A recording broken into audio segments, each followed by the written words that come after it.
Global rating agency Moody's ने भारत की sovereign rating एक पायदान और कम कर दी है। पहले जो रेटिंग Baa2 थी वो अब Baa3 कर दी है, यानी डाउनग्रेड कर दी है। क्रेडिट रेटिंग एजेंसी जैसे मूडीज देश की आर्थिक सेहत को लेकर उसको रेटिंग देते हैं। Baa3 का मतलब यह हुआ कि इन्वेस्टर को हम पर अब और कम भरोसा रह गया है।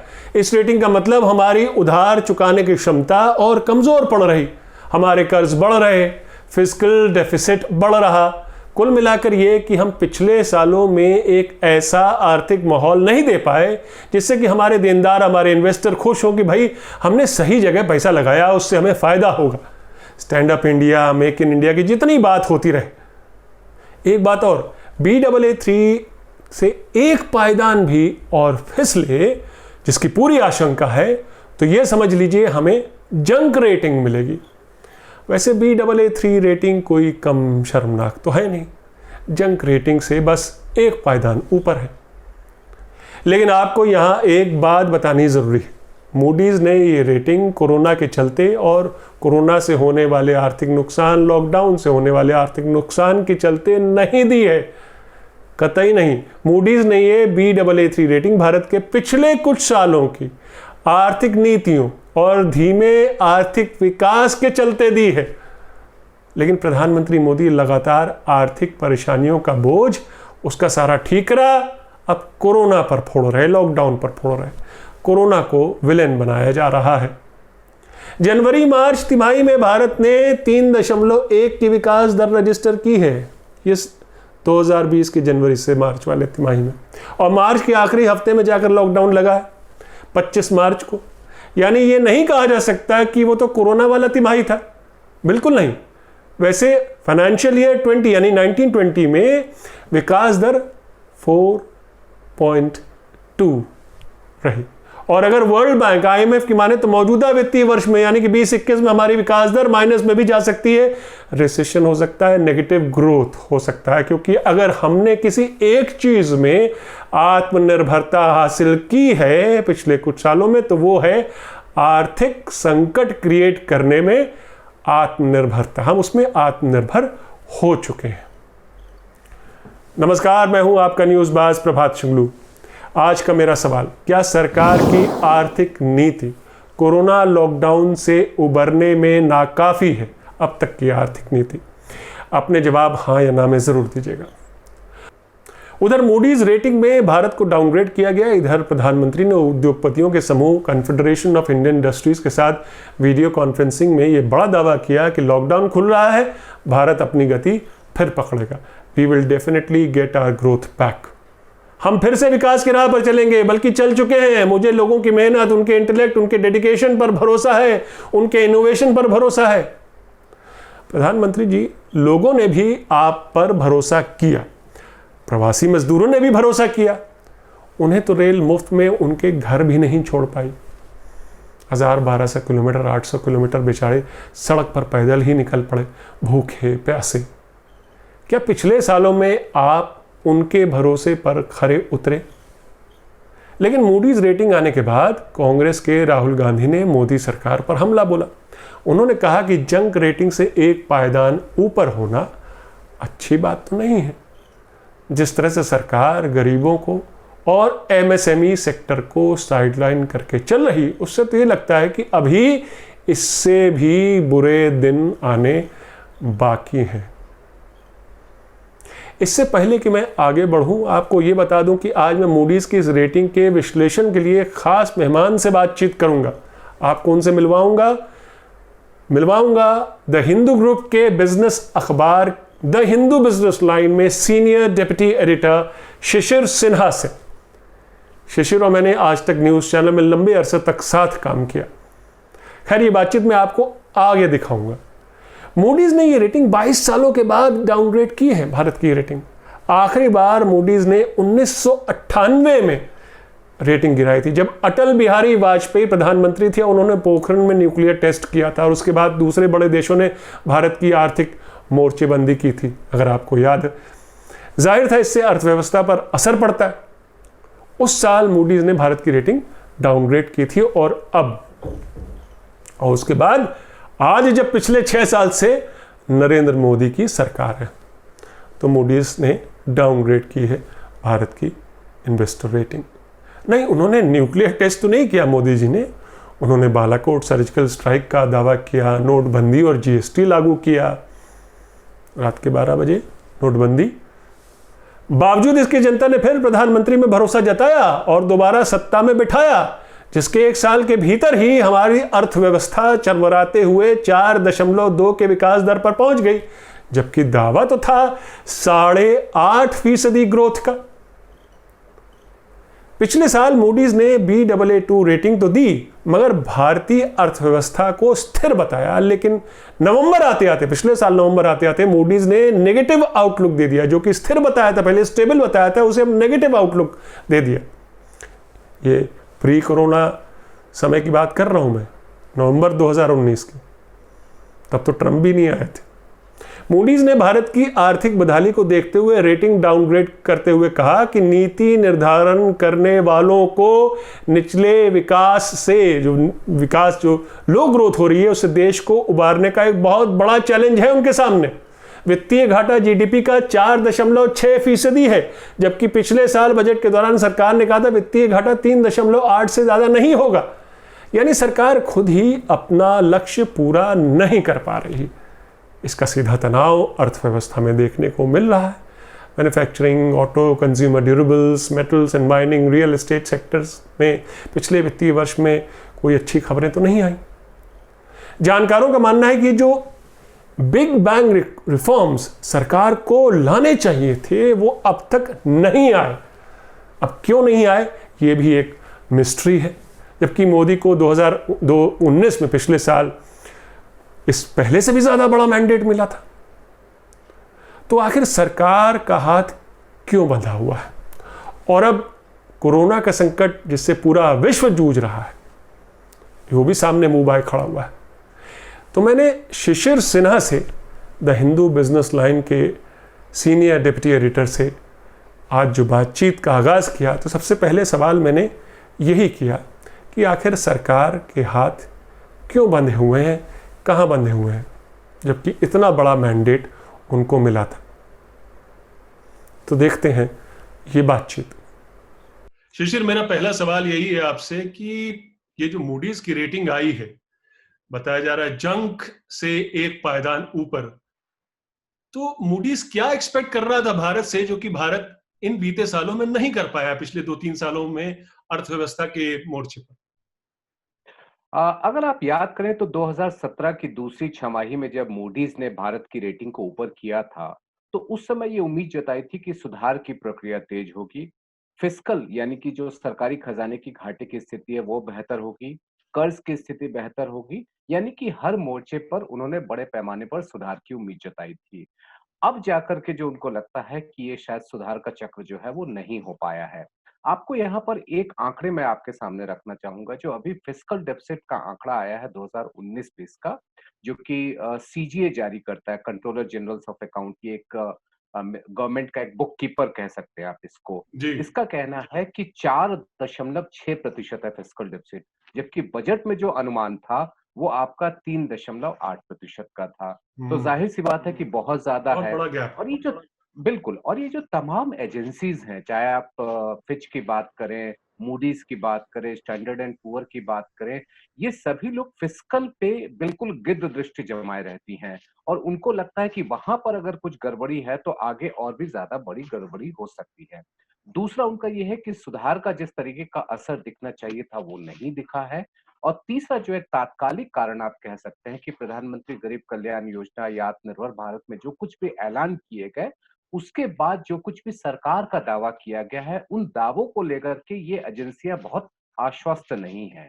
अब सबसे बड़ा डर ये है कि मूडीज ने तो चलिए अभी निवेश के ऊपर रखा है, मतलब जो हमारा ये जो Baa3 का जो रेटिंग है, ये निवेश का आखिरी पायदान पे है हम। अब दिक्कत ये है कि स्टैंडर्ड एंड पुअर जो है, वहां पर हमारी जो रेटिंग है वो बिल्कुल आखिरी पायदान पर है। यदि वो किसी भी तरीके का बदलाव करती हैं तो हमारी स्थिति बहुत खराब हो सकती है। सवाल ये कि जो आप कह रहे हैं कि गिद्ध दृष्टि रखता है हमारे फिजिकल पर, तो क्या मतलब हम कर्ज कितना ले सकते हैं, उसको कितना अदायगी उसकी कर सकते हैं, ये एक होता है उसका बैरोमीटर? देखिए, सिंपल सा ये है कि आप किस तरीके से अपने बैलेंस शीट को मेंटेन करते हैं। मतलब सीधी-सी बात ये है कि आपकी कमाई किस तरीके से बढ़ रही है और आपके खर्चे पर किस तरीके से नियंत्रण है। हमारे जो हमारा बजट है उसकी सबसे बड़ी प्रॉब्लम ये है, जब आप 30 लाख करोड़ रुपए का बजट देखते हैं तो उसमें पता चलता है कि 6 लाख 7 लाख करोड़ पुराने कर्जों को निपटाने में आपको देना जी। पड़ रहा है। तो ये हमारी ऐसी समस्या है जिससे कि विकास के लिए जो ज़्यादा पैसे की ज़रूरत होती है, वो आपके पास उपलब्ध नहीं हो पाता है। यहाँ तक कि मैं 30 लाख करोड़ में भी कहूँ तो उसमें एक बड़ा हिस्सा जो है वो रेवेन्यू एक्सपेंडिचर होता है और एक छोटा हिस्सा कैपिटल होता है।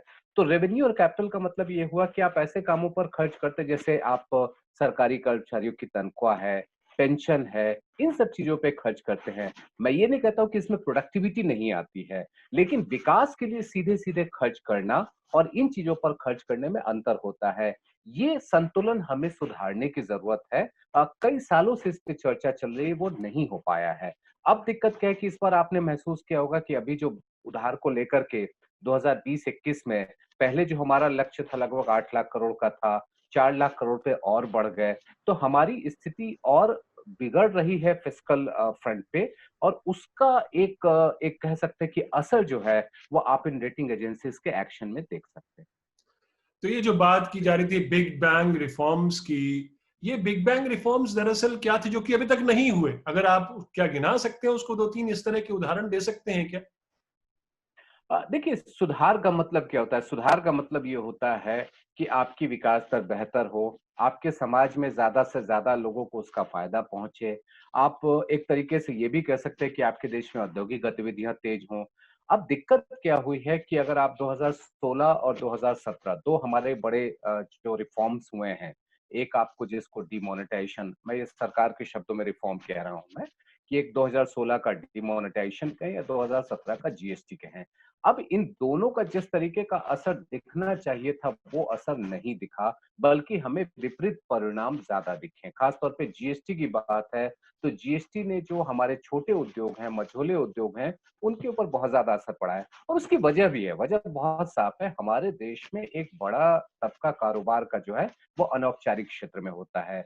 अब आप किसी दुकानदार से जाकर के पूछिए कि आपकी कमाई कितनी है, भले ही वो नोट गिन रहा हो, लेकिन वो आपको सही-सही अंदाजा नहीं देगा। आप हम्म। कहते हैं कि 40 लाख रुपए से ज़्यादा जिसका भी होगा उसको रजिस्ट्रेशन कराना होगा। एक समोसे वाले की कहानी आपको याद होगा, कानपुर में ये एक एपिसोड हुआ। वहाँ पर हम्म। जाके अधिकारियों ने देखा कि उसके कितने पत्ते समोसे बिकते हैं और हम्म। उसके आधार पर वहाँ पर ये भी देखा गया कि उसके घर में जो वनस्पति के कितने डब्बे हैं, हम्म। सिलेंडर कितने हैं और उस हम्म। आधार पे पता चला कि उसने कितनी जीएसटी की चोरी की है। हम्म। तो ये सारे जो एक ऐसे जिसको कह लीजिए कि अनौपचारिकरण जो हमारी अर्थव्यवस्था का है, उसका नुकसान ये हुआ है कि जब आप सुधार की कोई भी प्रक्रिया लाते हैं, आप सोचते हैं कि ये बहुत बिग बैंग होगा, लेकिन वो बिग बैंग नहीं होता है क्योंकि आपके ग्रास रूट पे वो बदलाव नहीं है। आपकी जो अर्थव्यवस्था है, उसमें अनौपचारिकरण इतने बड़े पैमाने पर है कि आप अचानक रातों-रात बदलाव नहीं देख सकते हैं। यही वजह है कि जो कोई भी सुधार के आप प्रयास देख लीजिए, उसका असर हमको उस तरीके का देखने को नहीं मिला। लेकिन इधर मूडीज की रेटिंग आती है, डाउनग्रेड करता है Baa3 पर, और आज जो है सेंसेक्स उछाल लेता है 300 पॉइंट्स। ये क्या समझे? देखिए शेयर शेयर बाजार और ये जो घटनाएं हैं इसको आप इस तरीके से समझिए। जब कभी हम कहते हैं ना कि शेयर बाजार अटकलों पे खेलता है और आशंकाओं पे मुनाफा कमाता है। अब यहाँ पर आशंका तो कुछ रही नहीं।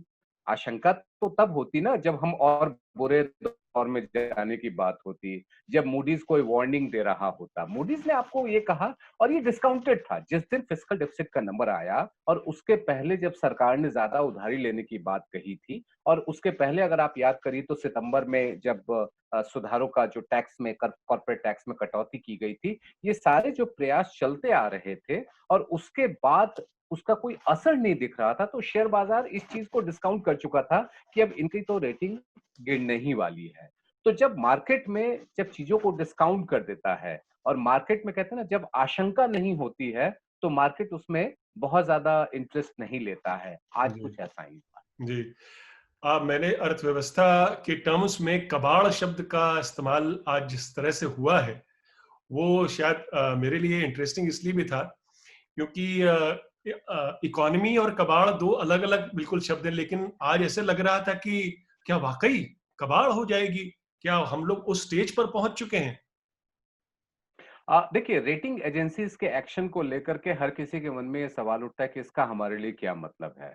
इसका सीधा सीधा मतलब है कि जो कोई भी विदेशी निवेशक आता है आपके यहाँ पैसा लगाने के लिए, उसके पास कोई एक आधार होना चाहिए जिसके बेसिस पे वो आपकी अर्थव्यवस्था का एक आकलन कर सके, और वो एक आधार होता है रेटिंग। चाहे वो मूडीज का हो, चाहे एसएनपी का हो, चाहे फिच का हो, चाहे जिसका भी हो।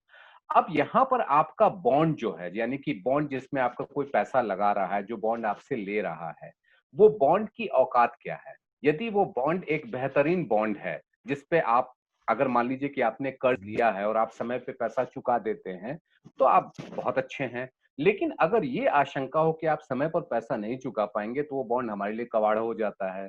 तो ये रेटिंग और कबाड़, इन दोनों का संबंध इस सेंस में है कि जब कोई पैसा लगाने वाले हमारे देश में आ रहा है, वो पैसा लगाने का माध्यम क्या इस योग्य है कि वो उसको समय पर लौटा रिटर्न जाए, दे सके और उसका मूल जो है वो सुरक्षित रहे। सुरक्षित वहां रहे। पर अगर कोई खतरा बनता है तो वो कबाड़ बन जाता है। आज प्रधानमंत्री ने सीआईआई के साथ एक बैठक की वीडियो कॉन्फ्रेंसिंग में। उन्होंने कहा कि साहब, बिल्कुल अब लॉकडाउन खुल गया है और हम सही दिशा की ओर बढ़ चले हैं। मुझे अपने देश के लोगों पर, उनके टैलेंट, उनके इनोवेशंस पर भरोसा है। और हमने जो एक कुछ शॉर्ट टर्म्स मेजर्स भी लिए हैं, कुछ लॉन्ग टर्म लिए हैं, और ये आगे जाके हमें अच्छे फल देंगे। आपको आज इसमें आशा ज्यादा दिख रही थी या ओवर कॉन्फिडेंस दिख रहा था? देखिए, इस समय में एक प्रधानमंत्री होने के नाते हम इसको आशा के तौर पे ही कहना चाहिए। हम इसे अति आत्मविश्वास नहीं करेंगे, और कुछ आंकड़े आए हैं जिसका जिक्र करना भी जरूरी है। अगर आप centre for monitoring of Indian economy, जो सीएमआई जिसको हम लोग कहते हैं, उसने आज एक आंकड़े जारी किए हैं। वो कहता है कि मई के महीने में 2.1 करोड़ रोजगार के मौके बने हैं। अब अप्रैल में अगर याद करिए तो 11 करोड़ नौकरियां गई थी। जी। मई में 2 करोड़ रोजगार के मौके बने। तो ये एक उम्मीद की किरण जगा रही है कि आपके लिए स्थिति थोड़ी बेहतर है। अब अगर आप गाड़ियों की बिक्री के आंकड़े देखें तो अप्रैल में लगभग कई के जीरो हो चुके थे। मई के महीने में 15,000 16,000 गाड़ियां जो है वो मारुति ने बेची हैं।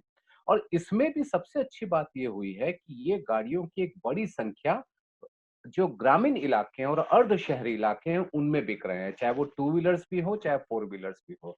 अब इस समय में जब कृषि हमारे लिए सबसे बड़ा एक कहे कि एक सिल्वर लाइनिंग है, वहां पर स्थिति सबसे अच्छी है। मानसून सामान्य रहने का अनुमान है। अगर आप फसल का अनुमान देखें तो लगभग 30 करोड़ टन अनाज के उत्पादन का अनुमान है। इस साल के अगर आप खरीफ का जो एमएसपी देखें, जो भी आप आंकड़े दिए गए हैं, उस आंकड़ों के आधार पर किसान ज्यादा से ज्यादा बुआई करेंगे, इस बात की उम्मीद है। तो एक हम्म। ग्रामीण अर्थव्यवस्था में और अर्ध शहरी अर्थव्यवस्था में जो कुछ भी एक बेहतरी दिख रही है, वो एक तरीके से विश्वास दिला रही है कि शायद चीजें आगे बढ़ेंगी। लेकिन हम्म। लेकिन मैं हम्म। यहाँ पे यही कहूंगा कि जब सेवा क्षेत्र, जहां पर 57% जिसकी हिस्सेदारी होती है, वो जीडीपी में। अभी बहुत बेहतर स्थिति में नहीं आया है। यही वजह है कि आशा है, बहुत ज्यादा इसमें जिसको कहना कि एक पुख्ता विश्वास हो, शायद ये कहना अभी जल्दबाजी हो। क्या यही कारण है कि वर्ल्ड बैंक या आईएमएफ जैसी संस्थाएं भी कह रही हैं कि नेगेटिव ग्रोथ की हम तरफ हम जा सकता है भारत, या रिसेशन की तरफ भी जा सकता है? बिल्कुल। देखिए, दो हम जो अर्थव्यवस्था के तीन क्षेत्र हैं, एक आपका सेवा है, एक आपका उद्योग है, एक आपका कृषि है। सेवा की हिस्सेदारी लगभग 57% है, उद्योग की हिस्सेदारी लगभग 30% है, और बाकी जो 13% है वो आपके कृषि की है। आपने देखा होगा कि 2019-20 के जो आंकड़े आए उसमें कृषि की विकास दर 4% थी, जबकि बाकी दो क्षेत्र की विकास दर में गिरावट आई थी। 2020-21 में चूंकि सेवा क्षेत्र की स्थिति बहुत अच्छी नहीं रहने वाली है, चाहे वो फाइनेंशियल सर्विसेज की बात हो, कंस्ट्रक्शन सेक्टर की बात हो, बैंकिंग सर्विसेज की बात हो, ऐसे बहुत सारे सेक्टर्स हैं जो बहुत अच्छी स्थिति। आप एविएशन को देख लीजिए। एविएशन एक बड़ा मल्टीप्लायर होता है, होटल इंडस्ट्री एक बड़ा मल्टीप्लायर होता है, वहां पर बहुत अच्छी स्थिति नहीं बन रही है। तो ऐसे में सेवा क्षेत्र में बड़ी गिरावट आने का अनुमान है। उद्योग का हालत ये है कि हम लोग के पास एक मेजर होता है जिसको हम लोग परचेजिंग मैनेजर इंडेक्स या पीएमआई कहते हैं। जो पीएमआई के आंकड़े आए हैं अप्रैल में और मई के, अप्रैल में तो ये 27 पे था और मई में 30 पे था। 27 और 30 का मतलब ये हुआ कि जब आप 50 से नीचे होते हैं तो इसका मतलब है कि आप सिमट रहे हैं, और जब आप हम्म। 50 से ऊपर जाते हैं तो आपका फैलाव हो रहा होता है। जब आप 50 के नीचे 30 पे हैं तो इसका मतलब है कि परेशानी अभी बहुत ज्यादा है। तो हम्म। इसकी वजह से जितनी भी एजेंसीज हैं उन्होंने निगेटिव ग्रोथ का अनुमान लगाया है। कॉन्ट्रैक्शन, और ये कॉन्ट्रैक्शन 1979-80 के बाद पहली बार होगा। आखिरी जो हमने अर्थव्यवस्था में कॉन्ट्रैक्शन देखा था वो 1979-80 में देखा था, जब हमारी विकास दर -5.2% थी। उसके बाद इस साल हम अनुमान लगा रहे हैं कि 5% रहेगी। लेकिन अच्छी खबर ये है कि 2021-22, 22-23 और 23-24 के जो अनुमान है वो काफी बेहतरी के, और खासतौर पे 21-22 के जो अनुमान है वो 6% से भी ज्यादा विकास दर की बात कर रहे हैं। चलिए, बहुत बेहतर शिशिर। उम्मीद यही करते हैं कि विकास दर इससे बेहतर होगी, रिसेशन में हम लोग नहीं जाएंगे, नेगेटिव ग्रोथ नहीं होगी, और जो भी सरकार ने कदम उठाए हैं इकोनॉमिक फ्रंट पे, short term and long term, वो कहीं ना कहीं आगे जाके जिस दिशा में उठाएं और जिस पर्पस के साथ उठाएं वो पर्पस हम अचीव भी कर पाएंगे। आप हमसे जुड़े, न्यूज़बाज के शो में जुड़े शिशिर, उसके लिए बहुत बहुत शुक्रिया आपका। Thank you so much. शुक्रिया प्रभात, शुक्रिया। प्रधानमंत्री ने CII को जो आज संबोधित किया उसमें आज 5 चीज़ें, बहुत ज़रूरी चीज़ें बताई। फिर आज वही जुमलेबाजी की, 5 I's, intent, inclusion, investment, infrastructure, innovation. अरे ये बात तो शुरू से ही कही जा रही थी। इन 5 बातों पे इकोनॉमी की जहाँ तक बात है तो ये 5 पिलर्स हैं ही हैं। इन्वेस्टमेंट और इंफ्रास्ट्रक्चर होते रहना चाहिए, इंटेंट भी आपका साफ होना चाहिए। अब आपको खुद ही बोलना पड़ रहा है कि इंटेंट होना चाहिए अच्छा।